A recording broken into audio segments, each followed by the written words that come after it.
Hello everyone. मैं आज आप लोगों के बीच में बीटीएससी एएनएम एमसीक्यू लेके आई हूँ, जो कि वेरी इम्पोर्टेंट है एग्ज़ाम के रिगार्डिंग, बहुत इम्पोर्टेंट है। तो देखिए, मैं इससे पीछे भी वीडियो आप लोग के बीच में ले आई हूँ। जो भी अगर नए स्टूडेंट जुड़े होंगे तो प्लीज़ आप मेरे चैनल को सब्सक्राइब कीजिए, लाइक कीजिए और अपने दोस्तों के बीच में शेयर कीजिए, ताकि आप लोगों को जब भी मैं वीडियो डालूंगी तो आप लोग को अपडेट मिल सके। तो देखिए, क्वेश्चन नंबर 160 क्या है यहाँ पे, गर्भाशय के आकुंचन के लिए निम्न में से कौन सी दवाई दी जाती है। यानी कि गर्भाशय यूटेराइन कॉन्ट्रैक्शन के लिए कौन सी दवाई दी जाती है। तो यहाँ पे देखिए कौन सी दवाई दी जाती है, तो ऑक्सीटोसिन दी जाती है। अब आगे देखिए, जन्म देने की प्रक्रिया को कहते हैं। तो जन्म देने की प्रक्रिया को क्या कहते हैं? प्रसव कहते हैं। सामान्य ग्रीवा का परिमाण कितना होता है? यानी कि ग्रीवा मतलब सर्विक्स। तो समान नॉर्मल सर्विक्स का परिमाण कितना होता है? तो 10 सेंटीमीटर होता है। तो इसीलिए बोला जाता है कि जब सर्विक्स जो है पूरे फुली डायलेट जब होता है, कितना तक? 10 सेंटीमीटर तक वो पूरा फैलता है। तो उसका नॉर्मल सर्विक्स का परिमाण कितना होता है? 10 सेंटीमीटर होता है। अब देखिए, प्रसविक अवधि कितनी होती है? तो कितनी होती है? प्रसव से 6 सप्ताह तक। यानी कि प्रसविक अवधि किसको बोलते हैं? प्योरपेरम पीरियड को। प्योर पीरियड को इसका इंग्लिश होता है। वो प्रसव से यानी डिलीवरी से लेके पूरे 6 सप्ताह तक को कहते हैं, या 1.5 महीना तक कहते हैं। ठीक है। अब देखिए, प्रसविक अवधि के पहले 2 सप्ताह के दौरान होने वाले योनि स्राव को क्या कहते हैं? यानी प्योरपेरल पीरियड में, यानी इसका इंग्लिश हो गया प्योरपीरियम। ठीक है। तो पीरियड में यानी प्रसविक अवधि जो 6 वीक का होता है, तो उस टाइम जो 2 सप्ताह के दौरान होने वाला जो योनि स्राव होता है उसको क्या कहते हैं? तो लोकिया कहते हैं। उस टाइम जो है भेजना से डिस्चार्ज होते रहता है, उसको क्या बोलते हैं? लोकिया कहते हैं। इस लोकिया का भी बहुत सारा टाइप होता है, जो जिसे मैं आप लोगों के बीच में बताऊंगी। लोकिया रुब्रा होता है, रुब्रा ये रेड कलर का होता है। लोकिया सिरोसा, लोकिया एल्वा, ये सब इसके टाइप होते हैं। उसका एक मैं वीडियो ही आप लोगों के बीच में लेके आऊँगी। अब आगे देखिए, आगे क्या है कि सिजेरियन सेक्शन क्या सूचित करता है। यानी सिजेरियन सेक्शन जो होता है वो क्या सूचित करता है? तो भ्रूण संकट। तो हाँ, ये करता ही है, भ्रूण संकट करता ही है। सेंट्रल प्लासेंटा प्रीविया, हाँ प्लासेंटा प्रीविया भी जब रहता है तो सिजेरियन सेक्शन ही उस टाइम डॉक्टर लोग बोलते हैं, सिजेरियन सेक्शन ही ऑप्शन देते हैं। और प्रसव में अंडगा और ऊपरी सभी, तो ये ऊपरी सभी हो जाएगा। ठीक। आप देखिए क्या है, दुग्ध स्रवण के लिए जिम्मेदार हार्मोन है। यानी कि मिल्क सिक्रेशन के लिए कौन सा हार्मोन जो है जिम्मेदार होता है? तो प्रोलैक्टिन हार्मोन जो है मिल्क सिक्रेशन के लिए, ये मिल्क को प्रोडक्शन का काम करता है, मिल्क बनाने का काम करता है प्रोलैक्टिन हार्मोन। ठीक।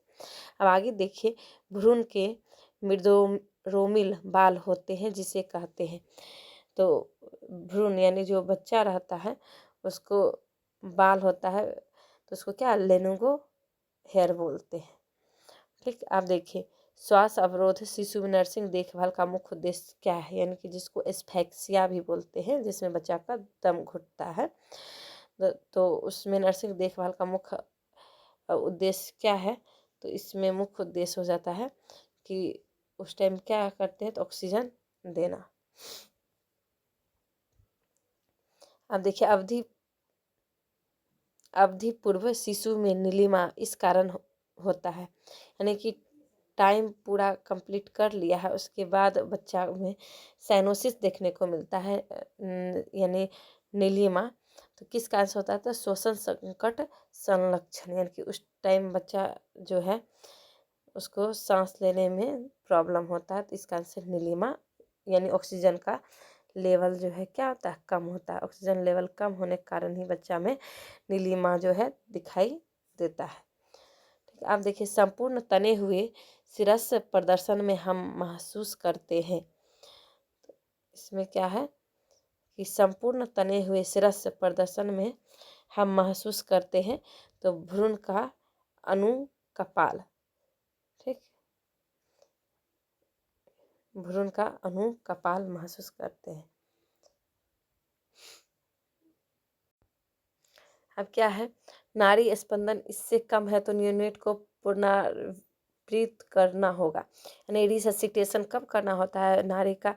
नाड़ी स्पंद यानी कि जो न्यूनेट रहता है उसका पल्स रेट कितना से कम होगा कि उसको रिससिटेशन करना पड़ता है।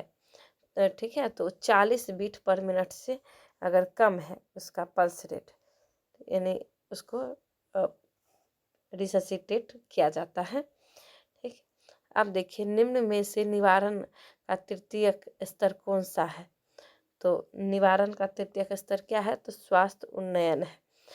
केवल मानव इनका भंडार है। तो क्या चीज़ का केवल मानव भंडार है? साल्मोनेला। ठीक है, साल्मोनेला जो है सिर्फ मानव में ही होता है। ये टाइफाइड इसके कारण से होता है, बैक्टीरिया होता है साल्मोनेला। ठीक, अब आगे देखिए कि WHO के ताज़ा निर्देशन के अनुसार निर्जलन की स्थिति में ORS जरूरी है, यानी डिहाइड्रेशन जब होता है तो ORS जरूरी होता है। तो इसमें क्या होगा कि किस स्थिति में? तो किसी भी प्रकार का निर्जलन होता है, यानी किसी भी प्रकार में ORS का क्या होता है? जरूरी होता है। अब है अत्यधिक मात्र मृत्यना, इसमें देखी गई है। तो किसमें थे? यानी कि अत्यधिक मातृ यानी मदर का जो है मृत्यु दर जो है किसमें ज़्यादा देखी गई है? तो हेपेटाइटिस ई में जो है ज़्यादा देखी गई है। कुछ ज़्यादा ही शुद्ध हिंदी है। जो भी हिंदी मीडियम वाले, खासकर ANM में हिंदी मीडियम वाले ही ज़्यादा स्टूडेंट रहते हैं, इसलिए मैं लेके आई हूँ। लेकिन इतना हिंदी भी एग्ज़ाम में भी नहीं रहता है, तो फिर भी मैं आप लोग को बता देती हूँ। जैसे मातृ यानी मदर में मृत्यु दर किसमें ज़्यादा देखी गई है? कौन सा? हेपेटाइटिस, तो हेपेटाइटिस ई। अब देखिए गर्भावस्था में कौन सा टीका प्रतिसूचित है? तो कौन सा टीका? तो रूबेला प्रतिसूचित है। अब देखिए पोलियो के प्रसारण में इस प्रकार कर आरंभिक डाल सकते हैं। तो पोलियो के प्रसारण में एजेंट प्रसारण में इस पर कार्य कर आरंभिक डाल सकते हैं, तो एजेंट पे कार्य कर। ठीक है, अब देखिए टीका जो सबसे पहले दिया जाता है, तो सबसे पहले टीका कौन सा दिया जाता है? तो BCG का टीका जन्म के टाइम ही लगता है, तो ये BCG का टीका सबसे पहले दिया जाता है। BCG टीका बच्चों को ऐसे दिया जाता है, यानी कि किस रूट से बच्चा को दिया जाता है? तो इंट्राडर्मल दिया जाता है, इंग्लिश में उसको क्या? इंट्राडर्मल। तो इंट्राडर्मल क्या हो गया? इसका हिंदी हो गया अंतःत्वचीय। अब देखिए ट्यूबरकुलिन परीक्षण को पढ़ा जाता है। इसके बाद ट्यूबरकुलिन जो TB के लिए जो टेस्ट होता है, तो उसको कब पढ़ा जाता है? इसमें मॉन्टेक्स टेस्ट उसको बोलते हैं। इसका जो इंग्लिश हुआ क्या? मॉन्टेक्स टेस्ट। ठीक है, मॉन्टेक्स टेस्ट होता है, तो इसको पढ़ा जाता है कब? तो 72 घंटा। ठीक है, ये 72 यानी 3 दिन के बाद उसका वहाँ पे एक इंट्राडर्मल ही दिया जाता है, PPD करके रहता है। ठीक, वो दिया जाता है। उसके बाद वहाँ पे लाल टाइप का अगर हो गया, सूजा हुआ हो गया, तो यानी उसको पॉजिटिव माना जाता है। ठीक, तो ये 72 घंटा में इसका परीक्षण किया जाता है। अब आगे देखते हैं हम लोग।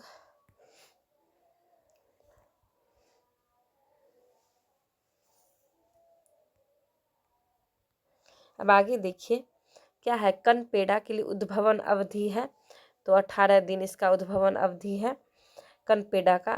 अब देखिए निम्न में से कौन आक्रांत करने के बाद आजीवन प्रतिरक्षा देता है, तो आजीवन प्रतिरक्षा कौन देता है, तो कनपेड़ा को। ठीक, अब देखिए छोटी माता की संबंध अवधि है, छोटी माता का संबंध अवधि कब तक है, तो दरोरा के 4-5 दिन, इसको चेचक भी बोलते हैं। ठीक, अब देखिए आगे क्या है, नुकीले उपकरणों को इस प्रकार विसंक्रमित किया जा सकता है, तो नुकीले उपकरण को किस प्रकार किया जा सकता है, तो विकिरण द्वारा भी किया जाता है, लाइजॉल के द्वारा भी, गर्म हवा के द्वारा, यानी ऊपरी कोई भी। ठीक है, इन सभी के द्वारा किया जाता है। ठीक, अब देखिए कि क्या है, निम्न में से कौन बलशाली रोगाणुनाशी है, इसमें से कौन जो है स्ट्रॉन्ग रोगाणुनाशी कौन सा हो गया, तो लाइजॉल जो है सबसे ज़्यादा रोगाणुनाशी है, लाइजॉल। ये हो गया, 1 मिनट। अब देखिए क्रेटो मलेशिया इससे संबंधित होता है, तो क्रेटो मलेशिया किससे संबंधित होता है, तो रूबेला से संबंधित होता है। आगे देखिए प्रयोज्य सामग्री के लिए विसंक्रमण का बेहतर तरीका है, तो गामा विकिरण के द्वारा किया जाता है। अनुलंब प्रसारण इनके द्वारा होता है। जलवाहित अनुलंब प्रसारण तो खेरी के द्वारा होता है।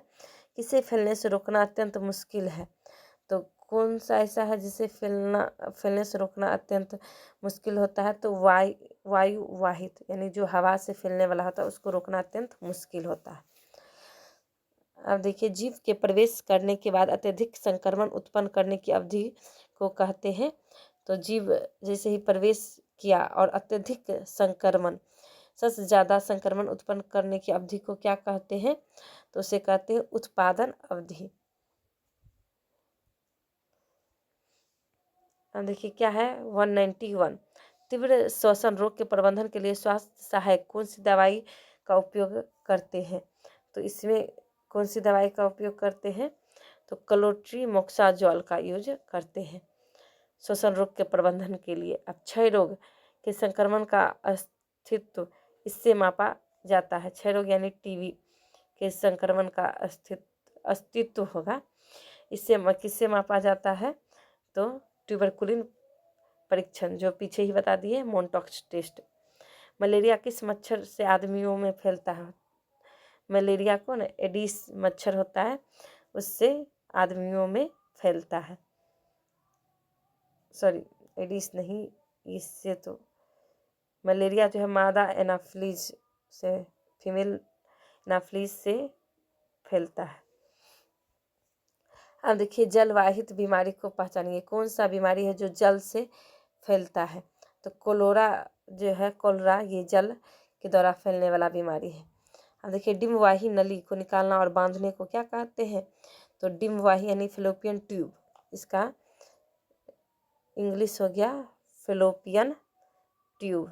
ठीक है, बहुत शुद्ध हिंदी रहता है, इसका कन्फ्यूजन भी हो जाता है। तो यहाँ डिम्बवाही नली क्या हो गया, फेलोपियन ट्यूब, उसको निकालना और बांधने को क्या कहेंगे, तो ट्यूब है, तो ट्यूब को बांधना निकालना तो ट्यूबेक्टोमी हो गया। अब देखिए रजस्राव चक्र के किन दिनों के बीच आईयूडी डालने का बेहतर समय है, तो इसमें 3 से 7 दिन हो गया, 3 से 7 दिन। अब परिवार नियोजन में सामान्यतः उपयोग आने वाला धातु क्या है, तो कॉपर टी लगाया जाता है, तो कॉपर क्या हो गया, तांबा हो गया। अब 198, अब देखिए माला डी इसका एक उदाहरण है, तो माला किसका उदाहरण है, तो गोलियों का तरीका का उदाहरण है, इसमें टैबलेट दिया जाता है। अब देखिए क्या है, बहुउद्देशिक सहायक सामान्यतः इतनी ग्रामीण जनसंख्या की सेवा करता है, तो कितना 5000 का करता है। अब इसमें आगे देखिए टीकाओं के संग्रहण और परिवहन पद्धति को कहते हैं, कोल्ड चेन। जो वैक्सीन होता है उसको स्टोरेज करना और उसको ट्रांसपोर्ट करना, उसके पद्धति को क्या कहते हैं, तो कोल्ड चेन कहते हैं। तो हमारा आज का सेशन कंप्लीट हुआ। मैं इसी तरह आप लोगों के बीच में वीडियो लाया करूँगी। Thank you.